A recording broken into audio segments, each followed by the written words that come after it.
নবনীরদনিন্দিত কান্তিধারম রসসাগর নাগর भूपवरं। नमोत्तम। हम लोग श्रीमद् भागवतम के द्वितीय स्कंद में है, 10वां अध्याय चल रहा है। आज हम लोग संख्या 34 से कंटिन्यू करेंगे, 34 से 40 तक करेंगे हम लोग। Okay, Shrimad Bhagavatam 2.10.34 to 40। हरे कृष्ण प्रभु, धन्यवाद प्रणाम। हरे कृष्णा दंड प्रणाम। हरे कृष्ण। ओके, सब बहुत लोग आज मंदिर में गया है और भगवान की और सेवा कर रहे हैं। हरि बोल। Very nice. 34 नंबर श्लोक। एताद भागवतो रूपम।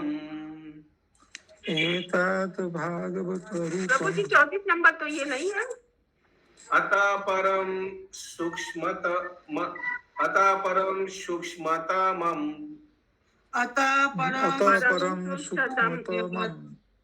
अव्यक्तं निर्विशेषणम्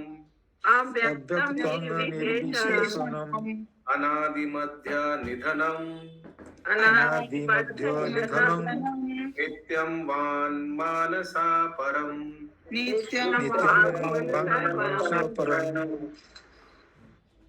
यस, एक सेकंड।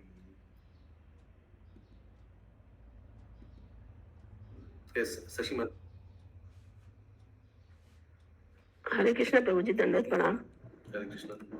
अतः इस स्थूल संसार से परे दिव्य संसार है, जो सूक्ष्म से भी सूक्ष्मतर है। न तो इसका आदि है, न मध्य है और न अंत। हमको रिकैप करना था, अभी आए हैं। बहुत सुंदर, अभी कंटिन्यू हो रहा है। अतः यह व्याख्या अथवा चिंतन की सीमाओं के परे है और भौतिक बोध से भिन्न है। फिर से और एक बार माता जी। अतः इस स्थूल संसार से परे दिव्य संसार है, जो सूक्ष्म।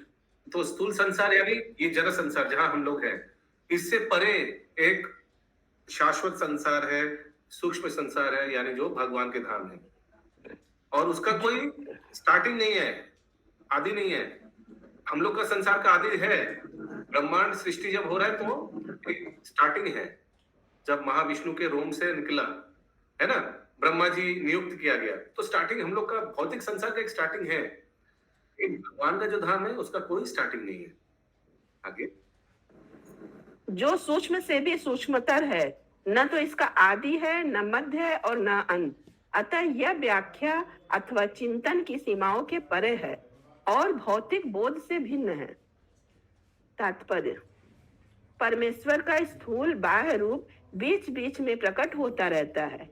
अतः यह रूप शाश्वत रूप नहीं है, जिसका न तो आदि है, न मध्य है और न कोई अंत। जिस वस्तु का आदि, मध्य और अंत होता है वह भौतिक कहलाती है। इस भौतिक जगत का प्रारंभ भगवान से हुआ। अतः जगत के प्रारंभ के पूर्व भगवान निश्चय ही सूक्ष्म से सूक्ष्म दिव्य रूप में रहते हैं। भौतिक जगत का आकाश सूक्ष्मतम माना जाता है। इससे सूक्ष्म मन, बुद्धि तथा मिथ्या अहंकार होते हैं, किंतु आठों बाह्य आवरणों को परम सत्य के बाह्य आवरणों के रूप में बताया जाता है। एक second. But all 8 of the outward covering are explained as outer coverings of the absolute. यानी पृथ्वी, जल, अग्नि, वायु, आकाश, मन, बुद्धि, अहंकार, ये 8 आवरण। यस, आगे पढ़िए। अतः परम सत्य भौतिक अवधारणाओं की व्याख्या एवं कल्पना से परे है। वे निश्चित ही सभी भौतिक चिंतन से परे है। यह निर्विशेषणम कहलाता है, किंतु निर्विशेषणम को दिव्य गुणों से विहीन समझने की गलती नहीं करनी चाहिए। विशेषणम का अर्थ है गुण, अतः निर के जुड़ने से निर्विशेषणम का अर्थ भौतिक गुणों या विविधताओं से रहित हो जाता है। इस निषेधात्मक पद में 4 दिव्य गुण हैं: अप्रकट, दिव्य, शाश्वत तथा मन एवं वाणी से परे। शब्दों की सीमाओं से परे का अर्थ है हरे कृष्णा।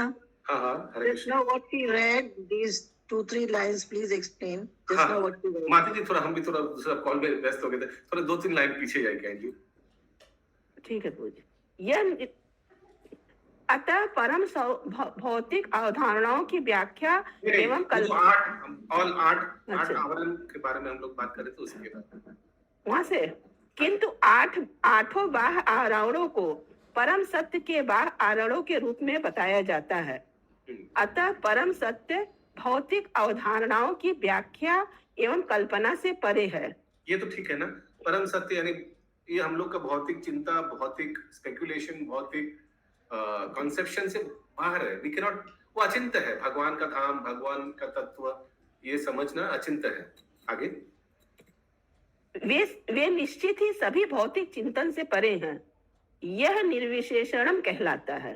यही चीज निर्विशेषणम कहते हैं कि भगवान का बारे में जो तत्व है वो हम लोग का मस्तिष्क से, समझ से बाहर है। लेकिन हम लोग सुन सकते हैं, उसको एक्सेप्ट करना एज इट इज, उसमें तर्क वितर्क नहीं चलेगा। आगे, किंतु निर्विशेषणम को दिव्य गुणों से विहीन समझने की गलती नहीं करनी चाहिए। विशेषणम का अर्थ है गुण, अतः निर के जुड़ने से निर्विशेषणम का अर्थ भौतिक गुणों या विभुताओं से रहित हो जाता है। हाँ, यानी गुणों से रहित, ये तीन गुण से रहित है। जैसे निर्गुणा, निर्गुणा के मतलब ये नहीं कि कोई गुण ही नहीं है, कोई क्वालिटी नहीं है, नहीं, इसके ये मतलब है कि भौतिक गुण नहीं है उसमें, भौतिक गुण से परे।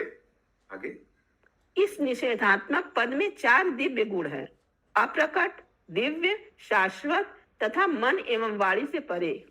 और एक बार, इस निषेधात्मक पद में 4 दिव्य गुण हैं: अप्रकट, दिव्य, शाश्वत तथा मन एवं वाणी से परे। हाँ, फिर से क्या क्या है? अप्रकट। तो भगवान का जो तत्व है वो अप्रकट है, भगवान का धाम जो वो अप्रकट है, हम लोग देख नहीं सकते। दूसरा दिव्य है, तीसरा शाश्वत, और चौथा मन एवं वाणी से परे। वो हम लोग इसको इंग्लिश में बोलता है इनएक्सप्लिकेबल, है ना आशीष प्रभु? यानी words can not explain, inexplicable. भगवान के धाम, भगवान के तत्व, शब्दों से उसको समझा नहीं सकते। आगे, शब्दों की परे means above.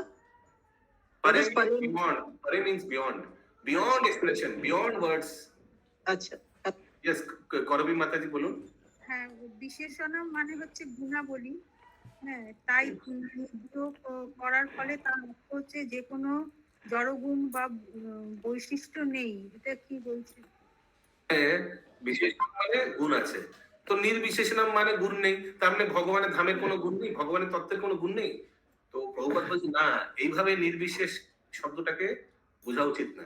নির্বিশেষ মানে জড়জাগতিক গুণের থেকে বাইরে। এমন না যে তার মধ্যে গুণ আছে। তারপর শিল প্রভুপাদ পরের সেন্টেন্সই বলছে যে ভগবত তত্ত্বের 4টি গুণ আছে। কি কি? যেটা আপনি পড়ুন, বাংলায় কি লেখা আছে? অপ্রকট। এই নিষেধাত্মক পদে 4টি দিব্য গুণ রয়েছে, যথা অব্যক্ত, পরম, নিত্য এবং মন ও বাক্যের অতীত। হ্যাঁ, তার মানে নির্বিশেষ মানে নির্বিশেষণম কে লোকে যেন ভুল না বোঝে। চিৎ শক্তির বা চিৎ জগতেরও এই 4টি গুণ আছে। আচ্ছা, বুঝা গেল? यस, आगे। शब्दों की सीमाओं से परे का अर्थ है भौतिक बोध का निषेध। जब तक मनुष्य दिव्य पद को प्राप्त नहीं होता, वह भगवान के दिव्य रूप को नहीं जान सकता। हरे कृष्ण। किसी को बोलता है भौतिक शब्द से परे, वो हम समझा नहीं सकते। भगवान का धाम में जाइए, वही इंग्लिश में बोलते हैं ना, taste of the pudding is in eating. जब तक भगवान का दर्शन नहीं किया आप, उसको उनको क्या आप समझाएंगे? उनका कैसा आकार है, कैसा दर्शन, कैसा दृष्टि है, कैसा उनका रूप है? नहीं, पहुंचना पड़ेगा, जाकर देखने से फिर समझ आएगा। ठीक है, 35 नंबर श्लोक। जैसे मैं एक छोटा उदाहरण दे रहा हूँ, जैसे मैं प्रवचन में भी सुना है बहुत बार कि भगवान का चरण को किससे तुलना किया जाता है? हम लोग के भौतिक जगत में जो कमल फूल है ना, कम हम लोग बोलते हैं ना चरण कमल, लेकिन क्या सचमुच भगवान के चरण जो है सिर्फ कमल के जितना ही सुंदर है? नहीं नहीं, कमल से कोटि कोटि गुना सुंदर है। लेकिन कुछ तो तुलना देना पड़ेगा। तो इस भौतिक जगत में जो सुंदर चीज है जैसे कमल, उसी से हम लोग तुलना देते हैं, लेकिन कमल से वास्तव में कमल से कोटि कोटि गुना सुंदर है। ठीक है अमित प्रभु? तो क्योंकि हम लोग ये भौतिक बुद्धि से हम लोग भगवान का एक एक चीज को समझ नहीं पाएंगे, उसीलिए कोई भौतिक चीज लेकर हम लोग उसको समझाने का प्रयास करते हैं। 35 नंबर श्लोक। हरे कृष्णा प्रभु जी, ये तात्पर्य में जो फर्स्ट लाइन था, परमेश्वर का स्थूल बाह्य रूप बीच बीच में प्रकट होता रहता है, ये विराट रूप हुआ ना? Yes yes absolutely. 35 नंबर श्लोक। अमोनी भगवत, उसीलिए देखिए लिखा है स्थूल रूप का अप्रकट भी हो जाता है। और एक सेकंड, और कुछ लिखा था।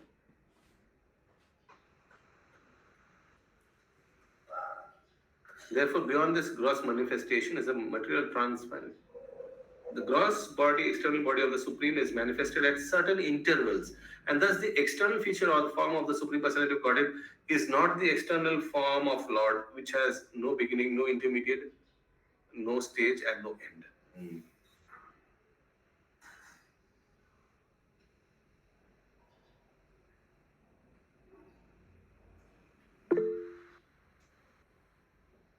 ओके, यस, कुछ देखा था, मिल नहीं रहा है। 35 नंबर श्लोक।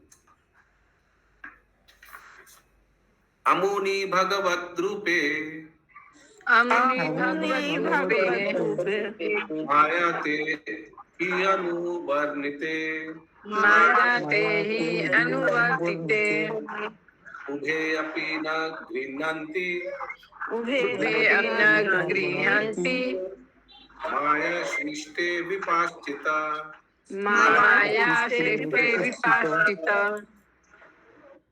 मैंने तुमसे भौतिक दृष्टिकोण से भगवान के जिन दो रूपों का ऊपर वर्णन किया है, उनमें से कोई भी भगवान को जानने वाले शुद्ध भक्तों द्वारा स्वीकार नहीं किया जाता।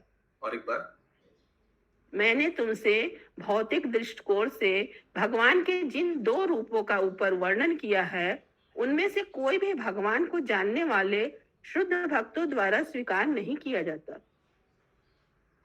neither of the above forms of the Lord is just described unto you from the material angle of vision is accepted by pure devotees of the Lord who knows him well, यानी विराट रूप और निर्विशेष रूप। आगे पढ़ते हैं, पता चलेगा। विराट रूप तो भक्त लोग उतना मानते नहीं है, और दूसरा कौन है? निर्विशेष रूप ही होगा। आगे पढ़ते हैं। तात्पर्य, जैसा कि ऊपर कहा जा चुका है कि निर्विशेषवादी भगवान को दो भिन्न विधियों से मानते हैं। एक ओर वे विश्व रूप भगवान की पूजा करते हैं, दूसरी ओर वे भगवान के अव्यक्त अप्रकट सूक्ष्म रूप का चिंतन करते हैं। हाँ, तो ये दोनों ही रूप भक्त लोग यानी गौड़ीय वैष्णव भक्त लोग, हम लोग दोनों रूप का इतना, दोनों रूप सत्य है, मिथ्या नहीं है, निर्विशेष भी है।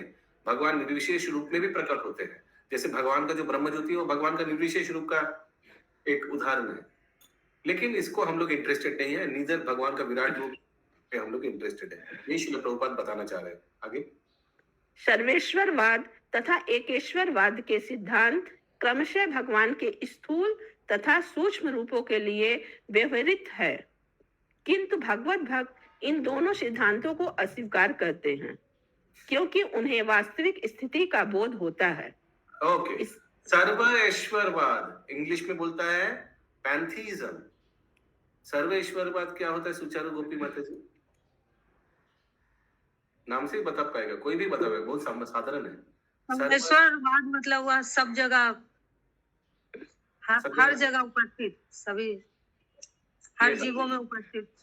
आशीष प्रभु तो जी हर जगह है, मतलब ही इज ऑल प्रिवेट, वो कहीं पे भी, मतलब ऐसा नहीं है कि वहां पे कहीं पे भी ऐसा नहीं, वहां नहीं है। ये थियरी है सर्वेश्वरवाद। आप भी ईश्वर, मैं भी ईश्वर, ये भी ईश्वर, हर एक चीज ईश्वर, सब ईश्वर, बच्चे भी ईश्वर, वो सर्वेश्वरवाद है। हाँ, उसीलिए ये जो इंस्टीट्यूशन सर्वेश्वरवाद प्रमोट करता है, उसका मेन गेट में क्या देखिएगा? हर एक अलग अलग धर्म का सिंबल देखते हैं ना आप लोग, हर एक अलग अलग धर्म का सिंबल रहेगा। माने ऑल आर गुड, ये भी ईश्वर है, जो भी ईश्वर है, सब ईश्वर है, आप भी ईश्वर, मैं भी ईश्वर, सर्वेश्वरवाद। उसको इंग्लिश में बोलते हैं पैंथीज्म। और दूसरा क्या है? मोनिज्म। मोनिज्म को इंग्लिश में क्या हिंदी में लिखा है? एक ईश्वरवाद। एकेश्वरवाद। तो अभी क्या लिखा है इंग्लिश में? The theories of pantheism and monism are respectively applicable to these two conception of supreme as gross and subtle. But both of them are rejected by the learned pure devotees of the Lord because they are aware of the factual position. भगवान एकेश्वरवाद भी नहीं है, भगवान अलग अलग रूप में सब जगह वस्तु में, परमात्मा रूप में जीवों में है, शक्ति रूप में वस्तुओं में है, अपने धाम में भगवान कृष्ण रूप में है. Both are rejected by Gauriya Vaishnavas. आगे इसका स्पष्ट श्लोक हरे कृष्ण प्रभु, एकेश्वरवाद बोलते কি বোঝাচ্ছে? only one form, एकेश्वरवाद. আচ্ছা, मोनिज्म. ঠিক আছে বলুন। इसका स्पष्ट उल्लेख भगवत गीता के 11वें अध्याय 11.45 में हुआ है, जहां अर्जुन द्वारा परम भगवान श्री कृष्ण के विश्व रूप का अनुभव अंकित है. अदृष्ट पूर्वम. This is very, very clearly mentioned in the 11th chapter of the Bhagavad Gita, which records Arjun's experience of the Vishwarup of the Supreme Lord Sri Krishna. तो अर्जुन भगवान के विश्वरूप दर्शन किया. इस क्या बताते हैं अर्जुन? अदृष्ट पूर्वम रिष्टोस्मि दृष्ट्वा. ट्यून कंस्ट्रक्शन दिख टा टा टा टा टा टा टा टा टा. अदृष्ट पूर्वम रिष्टोस्मि दृष्ट्वा भयेन च प्रव्यथितं मनो मे तदेव मेदन शयदेव रूपं प्रसीद देवेश जगन्निवास. भगवान के शुद्ध भक्त के रूप में अर्जुन ने इसके पूर्व कभी भी भगवान के विश्व रूप को नहीं देखा था, किंतु जब उसने यह देखा तो उसकी उत्सुकता शांत हो गई. लेकिन वह एक शुद्ध भक्त के रूप में अपने लगाव के कारण भगवान के इस रूप को, प्रकार के रूप को देखकर प्रसन्न नहीं हुआ. वह भगवान के विराट रूप को देखकर भयभीत हुआ. अतः उसने भगवान से अपना चतुर्भुज नारायण रूप या कृष्ण रूप धारण करने के लिए प्रार्थना की, क्योंकि वह उसी से प्रसन्न हो सकता था. निसंदेह भगवान को अपने को अनेक रूपों में प्रकट करने की परम शक्ति से पूर्ण है, किंतु भक्तजन तो भगवान के धाम त्रिपाद विभूति में शाश्वत दिखाई पड़ने वाले रूप में रुचि रखते हैं. हरे कृष्ण. त्रिपाद विभूति यानी भगवान अपने धाम में, यानी कृष्ण, ब्रजेंद्र नंदन कृष्ण, वो रूप भक्त लोग के लिए अच्छा लगता है. कल आप लोग फोटो शेयर किया था ना, कोई शशि माता या आशीष प्रभु ने किया था ना, वो जब विश्व रूप देखा और नीचे अर्जुन हाथ जोड़ के बोले, प्लीज आप अपना ओरिजिनल जो पार्थ सारथी रूप है उसी में हमको दर्शन दीजिए. याद है कल शेयर हुआ था स्क्रीन में. यस, आगे. त्रिपाद विभूति धाम में भगवान दो रूपों में प्रकट होते हैं, चतुर्भुज रूप अथवा दो भुजाओं वाले रूप. क्योंकि चतुर्भुज रूप कहाँ होता है? जहाँ वैकुंठ लोक है, वहाँ नारायण चतुर्भुज रूप में है. और दो भुज रूप कहाँ होता है विजय गौरांग प्रभु?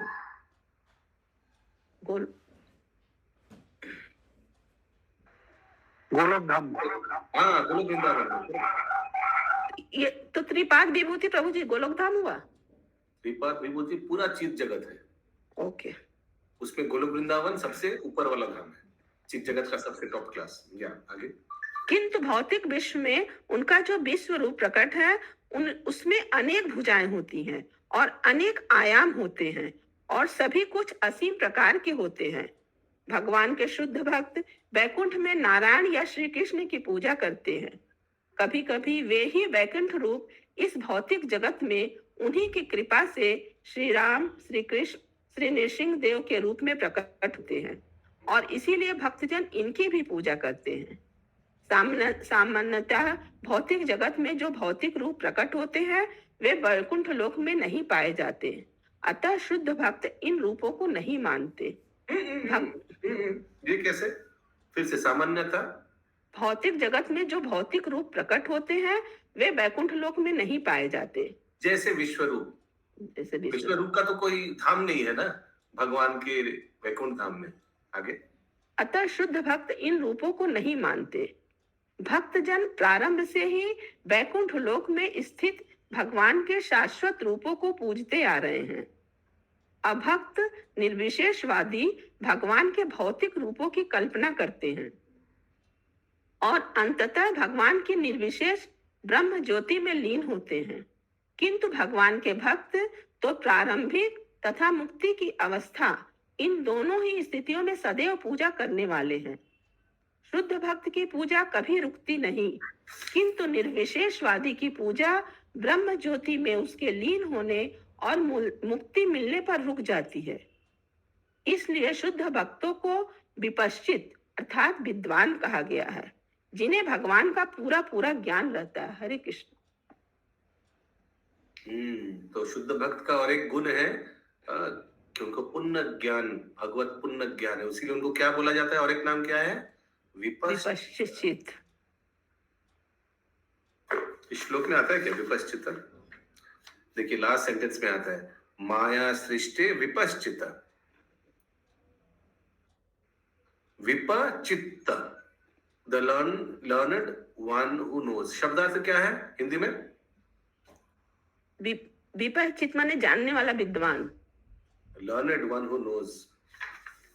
भगवत भक्त को विपश्चित बोला जाता है। 36 नंबर श्लोक, स्ववाच्य वाचकतया, सवाच्य वाचकतया, सवाच्य वाचकतया, भगवान ब्रह्म रूप भगवान नाम रूप क्रिया धाते धत्ते, नाम रूप क्रिया धत्ते, सकर्म कर्म का परा, कर्म पर। अपने दिव्य नाम, गुण, लीलाओं, परिवेश तथा विभिन्नताओं के कारण भगवान अपने आप को दिव्य रूप में प्रकट करते हैं। यद्यपि इन समस्त कार्यकलापों का उन पर कोई प्रभाव नहीं पड़ता, किंतु वे व्यस्त से प्रतीत होते हैं। तात्पर्य, जब भी भौतिक सृष्टि करने की आवश्यकता होती है तो श्री भगवान सृष्टि, पालन तथा संहार के लिए इस संसार में विविध रूप धारण करते हैं। मनुष्य को इतना बुद्धिमान तो होना ही चाहिए कि वह उनकी लीलाओं को सही सही जान सके और यह न सोच बैठे कि वे भौतिक प्रकृति द्वारा निर्मित सांसारिक रूप धारण करके इस जगत में अवतरित होते हैं। भौतिक प्रकृति तो गृहीत कोई भी रूप इस संसार में किए गए प्रत्येक कार्य से अनुराग रखता है। जो बद्ध any form accepted from the material nature has its affection for everything done in the material world.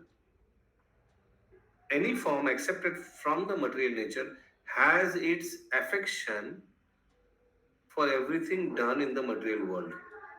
One should be intelligent enough to know his activities in truth and not be biased to conclude that he descends to the material world by accepting a form created by material nature.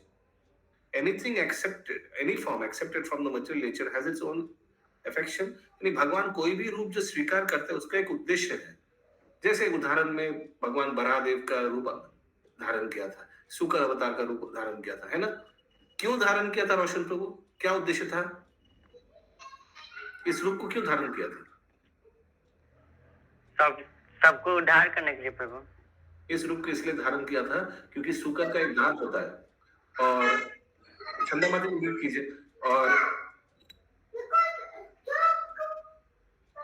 दरजा बंद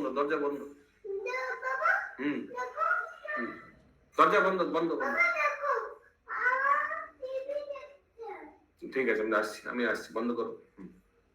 तो ये शुक्र अवतार का एक दांत होता है और हम लोग को मालूम है कि गर्भदक सागर में पृथ्वी को डुबा दिया था। कौन? हिरण्यनाक्ष। उसको उठाने के लिए अपनी जगह पे रखने के लिए। तो हर एक रूप जो भगवान धारण करता है उसके पीछे एक उद्देश्य होता है, वो कार्यकलाप के लिए ही वही रूप धारण करता है। वैसे नरसिंह रूप क्यों धारण किया था?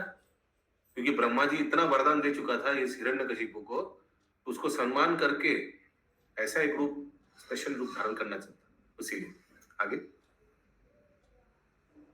भौतिक प्रकृति से गृहीत कोई भी रूप इस संसार में किए गए प्रत्येक कार्य से अनुराग रखता है। हाँ, लेकिन हम लोग जो रूप धारण करते हैं, हम लोग जो शरीर धारण करता है, क्या हम लोग कुछ लीला करने के लिए वो शरीर नहीं, हम लोग अपना कर्म के बंधन में आकर भगवान उस शरीर को देता है। ओ, तुम ज्यादा मांस खाने के लिए आ सकते हो, लो तुम्हारा लिए एक पशु योनि। हम लोग का केस अलग है। आगे, जो बद्ध जीव किसी कार्य के प्रयोजन से भौतिक रूप ग्रहण करता है उस पर भौतिक नियम लागू होते हैं, किंतु इस श्लोक से स्पष्ट कहा गया है कि यद्यपि भगवान के रूप तथा कार्य बद्ध जीव जैसे होते हैं, किंतु वे अलौकिक होते हैं और बद्ध जीव के लिए असंभव होते हैं। बद्ध जीव जैसा होता है माने बद्ध जीव भी एक माता पिता को ग्रहण करता है, भगवान भी एक माता पिता को ग्रहण करता है। बद्ध जीव भी जो नियम है, सुबह उठना, दिन में कार्य करना, रात को सोना, भगवान कृष्ण ने भी ऐसे किया था ना द्वापर युग में। सुबह उठते थे, फिर दिन को गोचारण करने जाते थे, जैसे ग्वाल वाल करते हैं, रात को वापस आ जाते थे। तो कोई भी देखकर तो भ्रमित हो सकता है, करे ये भगवान कैसे, वो तो हम लोग का जैसे कार्यकलाप करता है। आगे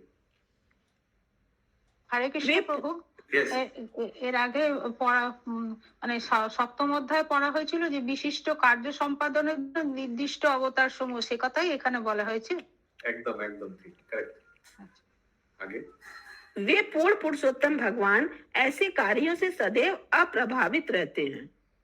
भगवत गीता 4.14 में भगवान कहते हैं, न माम कर्माणि लिम्पन्ति न मे कर्म फले स्पृहा इति माम यो अभिजानाति कर्म भी न सवध्यते। यस, आप में से कौन हमको समझा पाएगा कि ये श्रील प्रभुपाद जो बता रहे हैं कि भगवान, अभी क्या पढ़ा आपने माता जी, वो पढ़ी है श्लोक के आगे सेंटेंस, इस सब कार्य पे भगवान वे पूर्ण पुरुषोत्तम कार्य भगवान ऐसे कार्य से सदैव अप्रभावित रहते हैं। अप्रभावित रहता है, इसका अर्थ क्या रहा? कोई उदाहरण से समझा पाएगा? भगवान जो कार्यकलाप करता है, संहार करता है, लेकिन प्रभावित नहीं होते हैं। यस, हिरण्मय गौरांग प्रभु, कोई समझा पाएगा इसका अर्थ क्या है? भगवान अप्रभावित रहता है। हाँ बोलिए हिरण्मय गौरांग प्रभु। हरे कृष्ण प्रभु जी। हाँ बोलिए प्रभु, हरे कृष्ण। हरे कृष्णा। हाँ बोलिए प्रभु। तो हम लोग जो काम करते हैं उसमें हम लोग इंटरेस्ट रखते हैं कि उसका फल भोग करेंगे, तो भगवान ऐसे कुछ काम नहीं करते हैं जो उनको कुछ पाना है, वो तो स्वयं तुप्त है, आत्माराम है, उनको कोई दूसरा किसी का ऊपर डिपेंड करना नहीं पड़ता है। इसलिए भगवान का जो करना है हम लोग का करना में फर्क है।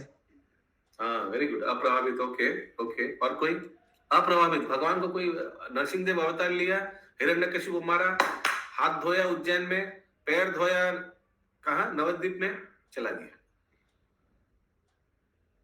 अप्रभावित,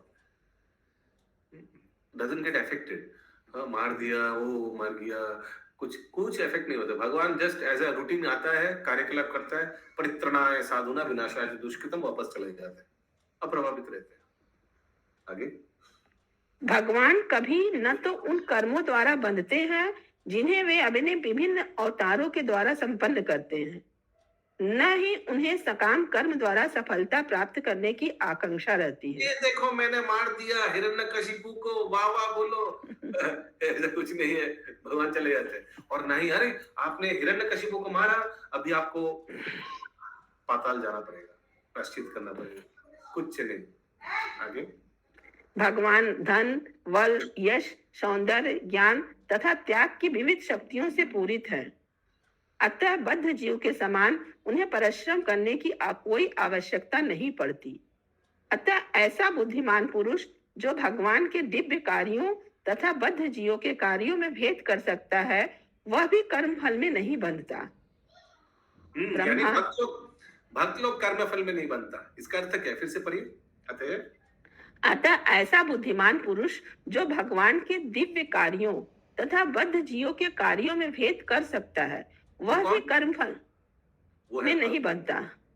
वो है भक्त जो दिव्य कार्य और जड़जगतिक कार्य में जो भेद कर सकता है, वो है भक्त।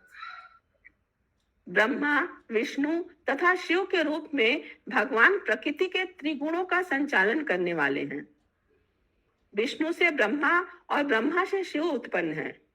कभी कभी ब्रह्मा विष्णु के पृथक अंश होते हैं और कभी ब्रह्मा स्वयं विष्णु होते हैं। हाँ एक second, from Vishnu Brahma is born, from Vishnu Brahma से, विष्णु से ब्रह्मा कैसे? महामंत्री माता जी, विष्णु से ब्रह्मा कैसे जन्म लेते हैं? प्रभु नाभि से उनके जन्म लेते हैं ना ब्रह्मा। हाँ, विष्णु यानी गर्भदक्षाय विष्णु, गर्भदक्षाय विष्णु के नाभि से ब्रह्मा, एक कमल फूल उठा प्रकट होता है, उससे ब्रह्मा निकलता है। और ब्रह्मा से शिव कैसे जन्म लेते हैं लाल साहब प्रभु?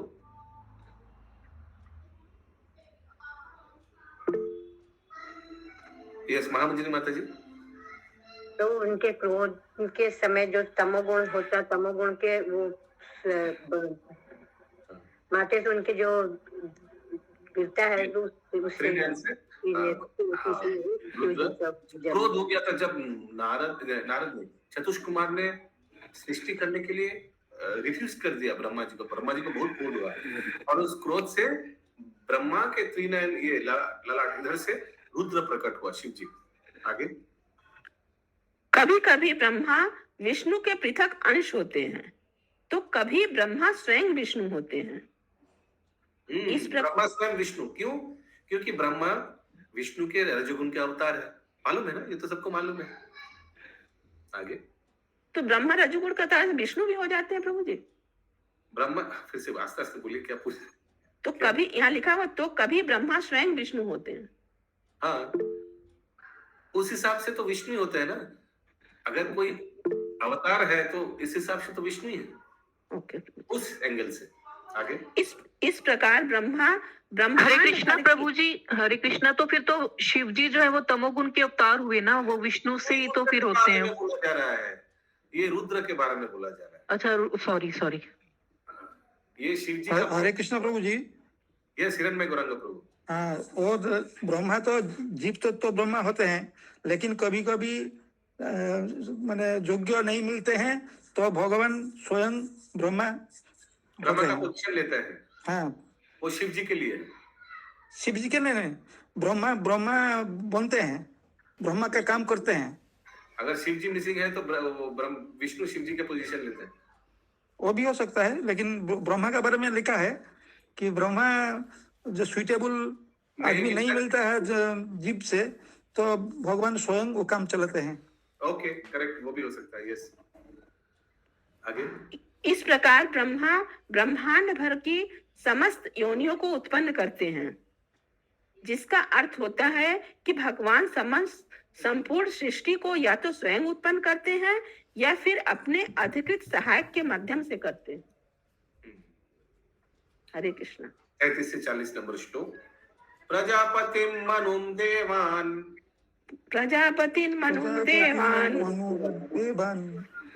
ऋषिं पितृगणान्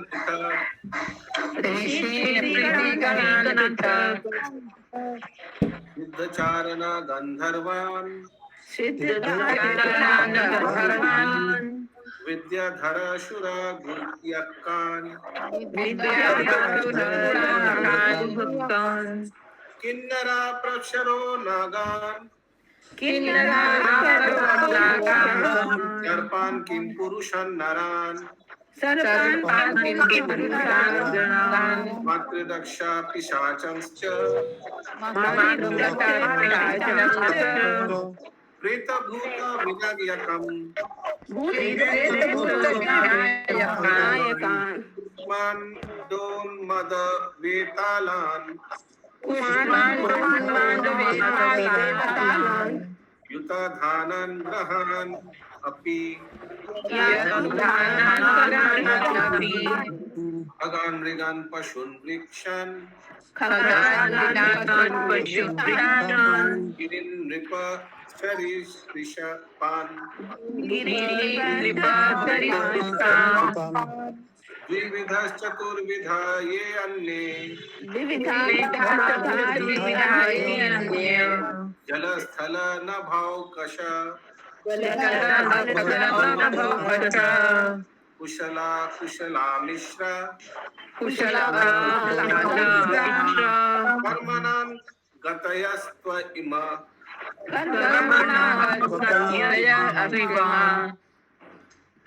हे राजन, मुझसे यह जान लो कि सभी जीवात्माएं अपने विपत कर्मों के अनुसार परमेश्वर द्वारा उत्पन्न किए जाते हैं।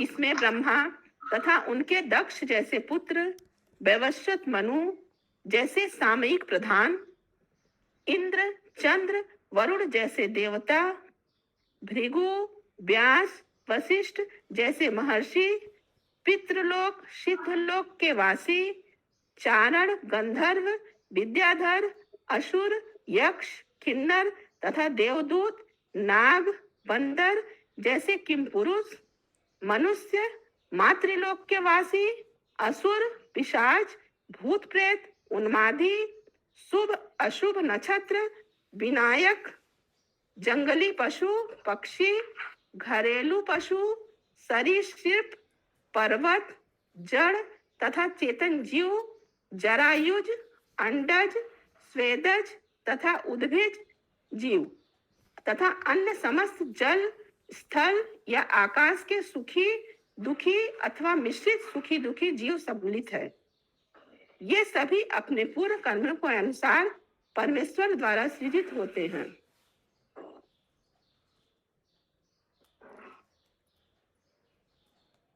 शशि माता जी, सृजित माने सृजित होते हैं? मतलब बनते हैं, सृजित माने बनाते हैं, अच्छा। परमेश्वर रचते हैं। हरे कृष्णा माता जी, सृजित माने रेंगने वाले पशु जी। नहीं, सृजित होते हैं, पूछिए माता जी, लास्ट में जो लिखा सृजित। सृजित, सृजित माने तो बनना। सृजित बनना।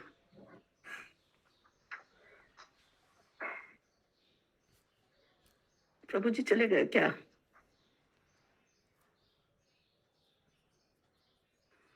यस, तात्पर्य। इस सूची में जीवात्माओं की विविध किस्में बताई गई हैं। सर्वोच्च लोक से लेकर ब्रह्मांड के निम्नतम लोक के सारे जीवों की विभिन्न योनियां सर्वशक्तिमान पिता विष्णु द्वारा उत्पन्न की गई है। अतः कोई भी पूर्ण पुरुषोत्तम भगवान से स्वतंत्र नहीं है। इसलिए भगवान ने भगवत गीता 14.4 में निम्नलिखित श्लोक में सभी जीवात्माओं को अपनी संतति कहा है। सर्वयोनिषु कौन्तेय मूर्तय संभवन्ति या तासाम ब्रह्म महद्यो निरहम बीज प्रदपिता। हरे कृष्ण। सर्व योनि शुकौन्तेय, हे कुंती पुत्र, सर्व योनि। लास्ट लाइन में क्या है? अहम बीज प्रदापिता, मैं ही बीज प्रदान करना पिता हूँ। सर्व योनि, जितना 84 लाख योनि में है, सब मेरा ही संतान है। आगे। प्रकृति की तुलना माता से की गई है। यद्यपि प्रत्येक जीव अपनी माँ से उत्पन्न होता देखा जाता है, किंतु सत्य तो यह है कि ऐसे जन्म का वास्तविक कारण माता नहीं है। जन्म का वास्तविक कारण पिता होता है। पिता के वीर्य से बना शिशु को माता जन्म नहीं दे सकती। अतः असंख्य ब्रह्मांडों में विभिन्न योनियों तथा स्थितियों में सभी जीव शक्तिमान पिता परमेश्वर के बीच से उत्पन्न होते हैं। केवल अल्पज्ञानी ही इन्हें भौतिक प्रकृति से जन्मा हुआ मानते हैं। परमेश्वर की बहिरंगा शक्ति के वशीभूत होकर ब्रह्मा से लेकर एक क्षुद्र चींटी तक सारे जीव अपने पूर्व कर्मों के अनुसार विभिन्न शरीर धारण करते हैं। हरे कृष्णा। किसी का कोई प्रश्न अभी तक क्लियर है? आगे। भौतिक प्रकृति भगवान की शक्तियों में से एक है। भौतिक प्रकृति परा प्रकृति अर्थात जीवात्मा की तुलना में निम्नतर होती है। भगवान की तो भौतिक प्रकृति जीवात्मा के तुलना में निम्न होते हैं। इसका अर्थ क्या है? जीवात्मा यानी तटस्थ शक्ति हो सकता है भौतिक है, शरीर भौतिक है, लेकिन अमित प्रभु तटस्थ शक्ति में एक चीज है जो आध्यात्मिक है। वो क्या है? परमात्मा। वो है आत्मा। आत्मा। ये आध्यात्मिक चीज है। परमात्मा तो आध्यात्मिक है ही, प्लस आत्मा ये स्पिरिचुअल जो है, ये भगवान का अंश है। तो इसीलिए प्रकृति से तटस्थ शक्ति ऊपर है, यानी अपरा शक्ति से तटस्थ शक्ति ऊपर है। और तटस्थ शक्ति से ऊपर क्या है? पराशक्ति। आगे। भगवान की परा प्रकृति तथा अपरा प्रकृति संयोग करके सारे सांसारिक व्यापारों को प्रकट करती है। सहयोग करके। क्यों? क्योंकि परा प्रकृति यानी कृष्ण, अपरा प्रकृति यानी प्रकृति, दोनों सहयोग से जीव उत्पन्न होता है, दोनों के मिलन से। आगे कुछ तो जीवात्माएं प्रभु अपरा बहिरंगा भी होती है क्या? अपरा शक्ति, बहिरंगा शक्ति, अपरा शक्ति को माया शक्ति बोलिए, एक्सेट्रा। कुछ जीवात्माएं अपेक्षता सुखी हैं तो कुछ दुखमय स्थितियों में जीवन बिताती हैं, किंतु वास्तव में इनमें से कोई भी भौतिक बद्ध जीवन में सुखी नहीं है। बंदी जीवन में तो कोई देखो यहाँ लिखा है, भगवान बता रहे हैं दुखालय अशाश्वतम इस जगत को, लेकिन इस परिवार को देखो, मर पड़ोसी को जब से मैं देख रहा हूँ कितना खुश है, कितना धन है, कितना ये है, कितना वो है। वो बाहर से सब लगता है, अंदर सबका जबरदस्त पिटाई हो रहा है माया का। यस, बंदी जीवन में कोई सुखी नहीं रहता, भले ही कोई प्रथम श्रेणी का कैदी हो या तृतीय श्रेणी का कैदी। बुद्धिमान मनुष्य को चाहिए कि वह तृतीय श्रेणी के बंदी जीवन से प्रथम श्रेणी के बंद जीवन में उन्नत किए जाने की अपेक्षा बंदी गृह से मुक्त होने का प्रयत्न करे। किसी की प्रथम श्रेणी के कैदी में प्रोन्नति हो सकती है, किंतु अगली अवधि में उसे तृतीय श्रेणी में फिर जाना पड़ सकता है। हरे कृष्णा। इससे अच्छा है कैदी से मुक्त हो जाए, जेल से बाहर निकले, यही तो हम लोग का प्रयास होना चाहिए। आगे मनुष्य को चाहिए कि वह बंदी जीवन से मुक्त होने और भगवान के धाम जाने का प्रयास करे। समस्त प्रकार के जीवों के लिए यही असली गंतव्य है। हरे कृष्णा। हरे कृष्णा। एक कुकुर भी कैदी है, एक मनुष्य भी कैदी है, सब 84 लाख योनि कैदी है। हाँ, उसीलिए कोई मनुष्य शरीर मिल गया, हाँ मैं फर्स्ट क्लास कैदी हूँ, इसका गर्व नहीं करना चाहिए। कैसे इस जेल से हम लोग बाहर जा सके, इसी के बारे में सोचना चाहिए। हरे कृष्णा प्रभु जी।